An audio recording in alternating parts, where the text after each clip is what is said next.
Chers amis, bonjour. Nous sommes le dimanche 27 avril 2025. Il est 9h30. Quelques news de l'Arménie de l'Artsakh et de la diaspora arménienne. Hier au Vatican, pour les funérailles du pape François, le catholicos Karekin Dodechmiadzin était présent avec une délégation importante. Également le catholicos de la Grande Maison de Cilicie, Aram Ier.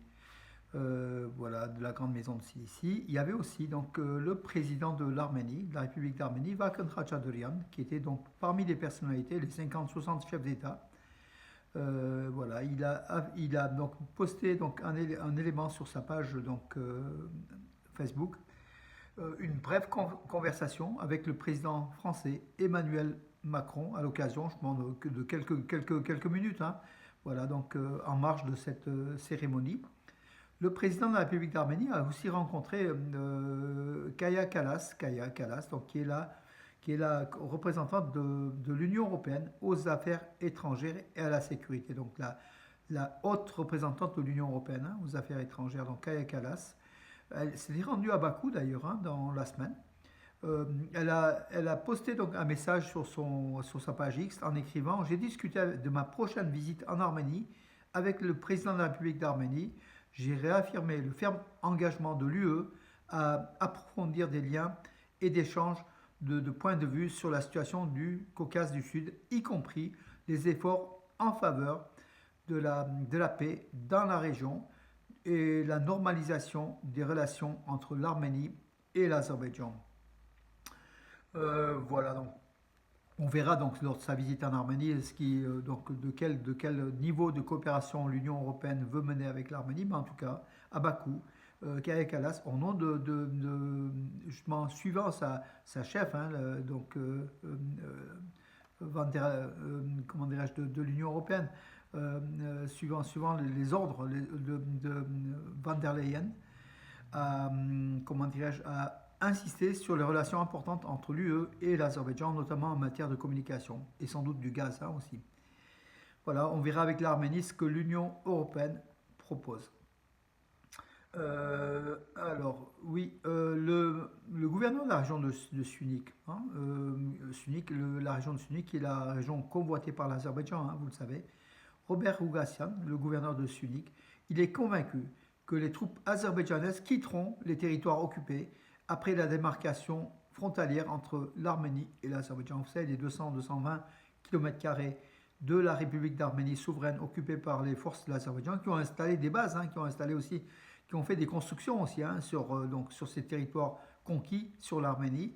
Donc le gouverneur de Sunik, Robert Ougassian, est convaincu qu'une fois que la délimitation frontalière sera effectuée, les Azerbaïdjanais retourneront en Azerbaïdjan, du côté donc de l'Azerbaïdjan, et laisseront ces territoires occupés à l'Arménie. J'en suis pas trop convaincu, d'autant plus que la délimitation frontalière risque de durer des années, histoire de faire oublier donc la situation. Donc voilà, donc c'est un cas de force majeure. Donc les Azéris sont en Arménie sur 220 km² et ce sera difficile de les déloger, même si le gouverneur de la région de Sunik, aux ordres de Pachinian, affirme que l'Azerbaïdjan retournera sur ses positions. Moi, j'en suis pas sûr du tout au regard du dictateur Aliyev, comment dirais-je, son agressivité envers l'Arménie. Et puis, je voudrais saluer donc une connaissance, hein, donc Arto Konkar, qui a publié un livre, L'Arménie éternelle, donc un gros livre, hein, donc de combien, 246 pages, 466 photographies, format A4, hein, donc le livre, avec justement, oui, 466 photographies du patrimoine arménien, d'Arménie en fait, hein, des églises, des couvents, des monastères, des khachkars, tous les éléments donc, du patrimoine arménien, donc, qu'il a photographié au cours de nombreuses années. Donc Arto Konkar, qui est né lui à Césarée, Gessaria, en Turquie, et qui a fui donc pour ne pas faire de service militaire au sein de l'armée turque, qui était quand même compliqué et difficile pour les Arméniens. En 1979, il s'était installé en France. Voilà, donc bravo.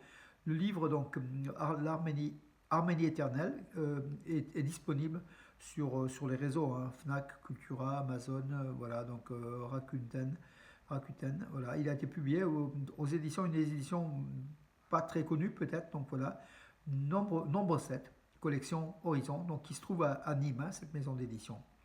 Vous aurez tous les éléments sur ma page Facebook. Si ça vous intéresse, mes amis, allez-y. C'est important, le patrimoine arménien. Voilà. Je vais regarder s'il n'y a pas une ou deux autres informations, parce que c'est vrai que c'était pas, comment dire. Oui, bien sûr.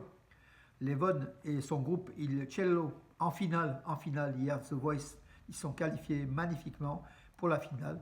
Le plus marseillais des Arméniens et le plus arménien des Marseillais, Levon Rosian, avec le groupe Il Cello, est en finale de The Voice. Voilà, bravo dans le groupe de Pani et bravo à ce groupe-là. Et bravo aussi à tous ceux qui ont voté en faveur de Il Cielo, voilà, en finale. C'est une bonne chose.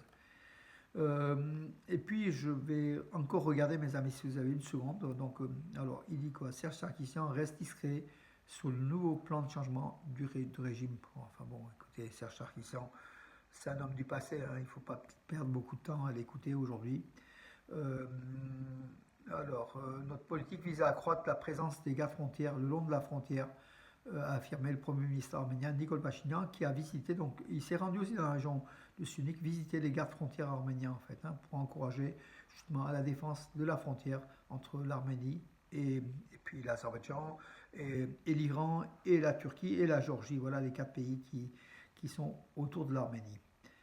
Voilà, mes amis, écoutez, j'en ai terminé. Oui, un consortium français décroche le projet de biométrie en Arménie. Donc, IDEMIA, c'est une entreprise française qui décroche un contrat, un bon contrat en Arménie, justement, pour justement les programmes de partenariat public-privé pour la délivrance de documents biométriques en République d'Arménie. Et donc, cette entreprise prévoit l'installation d'une infrastructure entièrement renouvelée d'ici 26, donc en Arménie. Voilà, bravo aussi aux relations entre la France et l'Arménie à travers aussi les entreprises. On préfère, nous, que ce soit les entreprises françaises qui s'installent en Arménie que d'autres, hein, que des entreprises turques ou autres. Voilà. L'exemple est peut-être mal donné puisqu'il n'y a pas beaucoup d'entreprises turques aujourd'hui installées en Arménie, mais écoutez, on aime la France et les relations entre l'Arménie et la France, même commerciales, elles sont positives de toute façon, on en a besoin, nous, les Arméniens. Et en tout cas, vive la France et vive l'Arménie, mes amis. Donc le 24 avril est passé, mais nous, tous les jours, c'est l'Arménie à ce propos-là.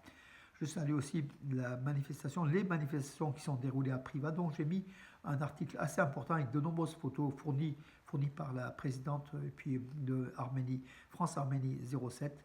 Voilà, donc que je salue à cette occasion-là. Bravo à tous ceux qui se lèvent pour l'Arménie, qui font bouger les choses, la mémoire du génocide, mais aussi le peuple arménien vivant à travers sa culture, les relations de coopération entre la France et l'Arménie, tout ça. C'est, comment dirais-je, ce sont des missions importantes que beaucoup de responsables d'associations, beaucoup d'entre vous, vous menez, et bravo à vous, mes amis, à tous les niveaux. Il faut. L'Arménie a besoin de nous, on a besoin de l'Arménie. L'Arménie nous apporte une richesse morale, spirituelle, patriotique et tout le reste, culturel. Et l'Arménie a besoin de nous pour tout le reste, mes amis. On est des représentants, chacun à son niveau. On est des ambassadeurs de l'Arménie, ici en Europe, en France et ailleurs. Merci à vous, bravo. Et puis, je vous donne rendez-vous demain, mes amis, et bon dimanche.